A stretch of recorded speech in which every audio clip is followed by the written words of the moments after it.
It's just part of getting older. That's what I was told. And I believed it because it came from someone I trusted, someone who had been my doctor for years, someone who said it calmly, casually, like it was obvious. So I went home and I accepted it. My name is Robert. I'm 68 years old, and for almost 18 months, I accepted an explanation that wasn't true. It started with tingling in my feet, not painful, just present. A low-level buzzing that would come and go, mostly in the evenings. Then the balance. Small things at first, a moment of unsteadiness getting out of the car, a slight hesitation at the top of the stairs. Nothing that stopped me, just enough to make me notice. And then the nights, a burning sensation in my feet that would wake me somewhere around 2 a.m. Not every night, but often enough that I started dreading going to bed. I brought all of it up at my next appointment, laid it out clearly. The tingling, the balance, the nighttime burning. My doctor nodded, checked my reflexes, asked a few questions, and then he said it. At your age, Robert, some of this is normal. Your body isn't going to feel the same as it did at 50. He wasn't dismissive. He wasn't unkind. He genuinely believed what he was saying. But something in me didn't sit right with it, because I knew aging. I'd been living in this body for 68 years. I knew what tired muscles felt like. I knew what stiff joints felt like in the morning. I knew the difference between getting older and something else. And this felt like something else. Aging doesn't mean losing sensation in your toes, not reliably feeling the ground under your feet, waking up night after night with your feet burning from the inside. Aging doesn't mean being afraid of your own stairs, or reaching for the wall just to walk down a dark hallway. Those aren't the inevitable textures of getting older. Those are symptoms, and symptoms have causes. So, I started asking questions, and when the answers I got weren't satisfying, I started looking for better ones. What I found, after months of reading, researching, and finally seeing a specialist, changed everything I thought I understood about what was happening to my body. It wasn't normal aging. It was early peripheral nerve damage, likely developing over years, quietly, without dramatic warning signs, in a way that looked, on the surface, like nothing more than getting older. And the mechanism behind it, the actual reason it was happening, was something my regular doctor had never once mentioned. I want to talk about this carefully today, because I think a lot of people watching this have been told the same thing I was told. And I think some of them, maybe many of them, deserve a different answer. First, let me explain the difference between real aging and nerve dysfunction, because they can look similar from the outside, but they are not the same thing. Normal aging brings changes in muscle recovery time, slower reflexes, stiffer joints in the morning, reduced stamina compared to earlier decades. These are real, they are expected, and they are manageable.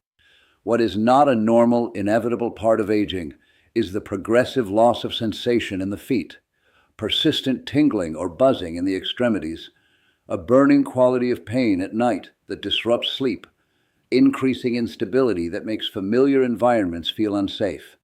These are signs of peripheral nerve dysfunction, and there is a meaningful, important difference between the two. The peripheral nerves, the vast network of nerve fibers that runs from your spinal cord out to your fingertips and toes, are among the most sensitive tissues in the body. They depend on a constant, uninterrupted supply of oxygen-rich blood to function correctly, to repair themselves, to maintain the sensitivity that tells your brain exactly where your body is in space and what surfaces you're standing on. After 60, the small blood vessels responsible for delivering that oxygen, the capillaries that reach the nerve endings in your feet and lower legs, begin to lose flexibility. They narrow. Circulation efficiency drops. And when nerve tissue doesn't receive adequate oxygen consistently, it begins to change, slowly, quietly, in ways that don't show up dramatically at first. Sensation becomes slightly duller. Signals become slightly less reliable. The protective myelin sheath around nerve fibers weakens, as chronic inflammation, which increases naturally with age, goes unaddressed. The result looks a lot like aging, but it isn't aging causing it. It's a vascular and inflammatory environment that is quietly failing the nerve tissue that depends on it. And here's the part that troubles me most. The part I think about when I remember sitting in that doctor's office, being told everything was normal. This process is gradual enough that by the time the symptoms become undeniable, significant time has already passed. Time during which the nerve environment continued to deteriorate. Time during which intervention would have been far more effective. The early signs are subtle. They're easy to explain away, and they're consistently underestimated, both by the people experiencing them and too often by the doctors they bring them to. So let me tell you what those early signs actually look like. The ones I had, the ones I ignored, the ones that in retrospect were telling me exactly what was happening. The first is what I'd call sensory reduction. Not numbness exactly, not the complete absence of feeling, more like a dimming. Feet that feel slightly wrapped. Ground that feels slightly further away than it should.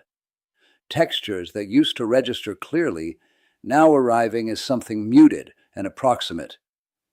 This is proprioceptive decline, the gradual loss of the nerve's ability to give the brain precise information about position, pressure, and surface.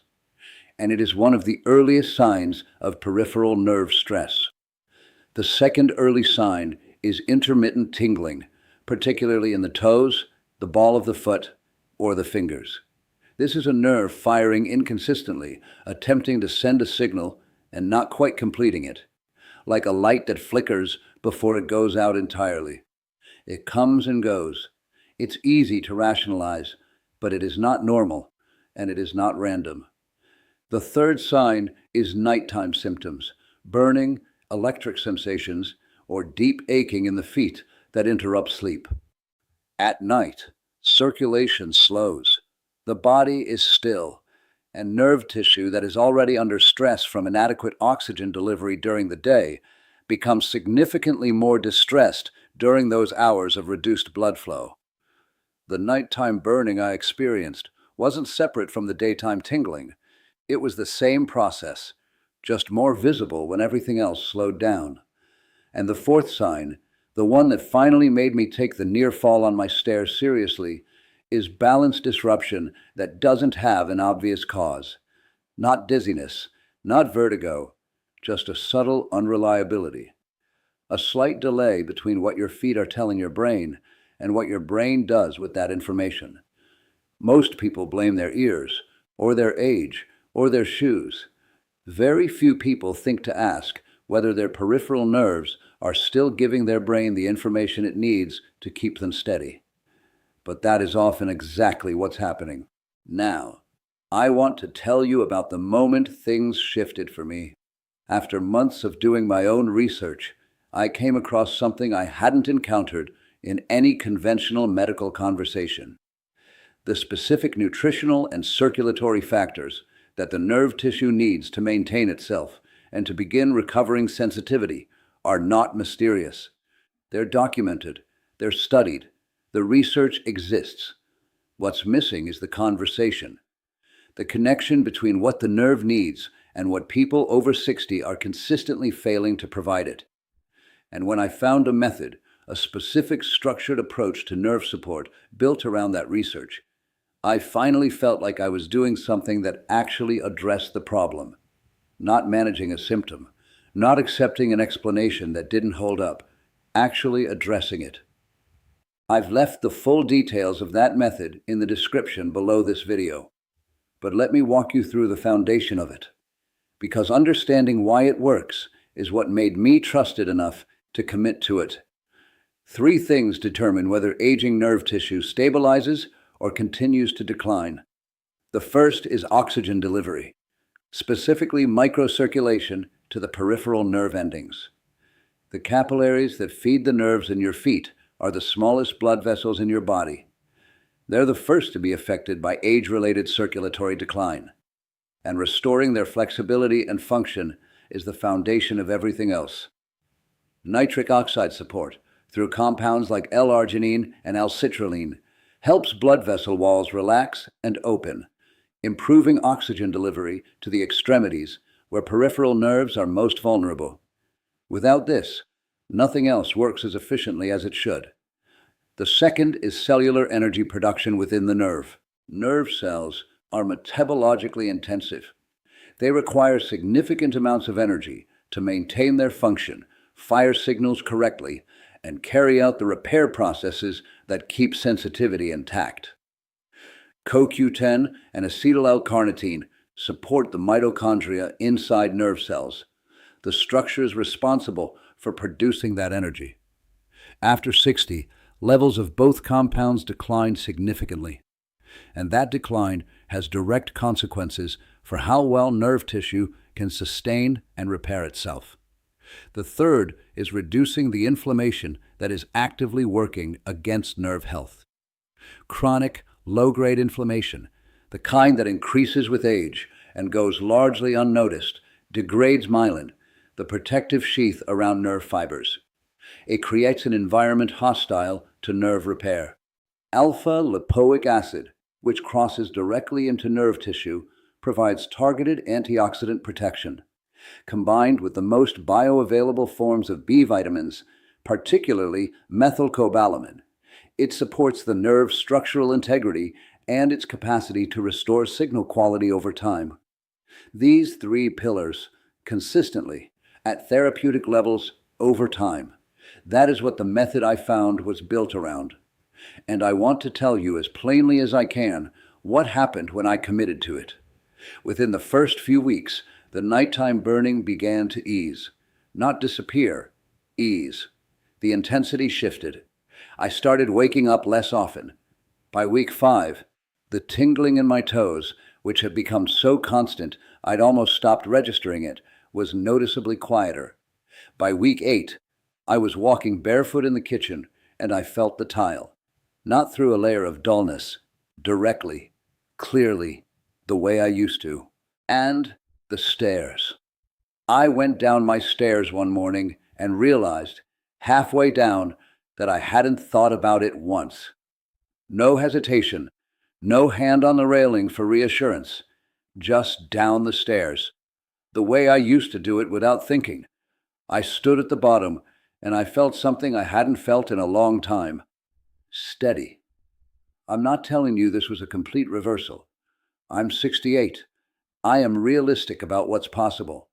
But the improvement was real, measurable, in ways that mattered directly to my daily life and my sense of independence. And it began the moment I stopped accepting normal aging as an answer and started asking what my nerve tissue actually needed. So let me speak directly to you now. If you have been told it's just your age, if the tingling, the balance, the burning, the dull feet have been dismissed as inevitable, I want you to consider the possibility that you deserve a better explanation. Not because every doctor is wrong, but because normal aging is sometimes a shortcut, a way of naming something without investigating it. And you are allowed to ask more questions. You are allowed to look deeper. The early signs of peripheral nerve dysfunction are real. They are recognizable, and they are addressable, especially when caught before they progress further. The method I used, the specific nerve support approach that helped me recover sensation, reduce the burning, and find my steadiness again, is detailed in the description below this video. Clinically studied compounds, formulated for aging nerve tissue, built around the 3 pillars I described. Take your time with it. Read the research. Ask questions. Because you don't have to accept an explanation that doesn't feel true. And you don't have to keep living with symptoms that were never inevitable in the first place. My name is Robert. And I stopped accepting normal aging the day I realized it wasn't normal at all. What I found on the other side of that decision is waiting for you in the description below. I hope it changes things for you the way it changed them for me.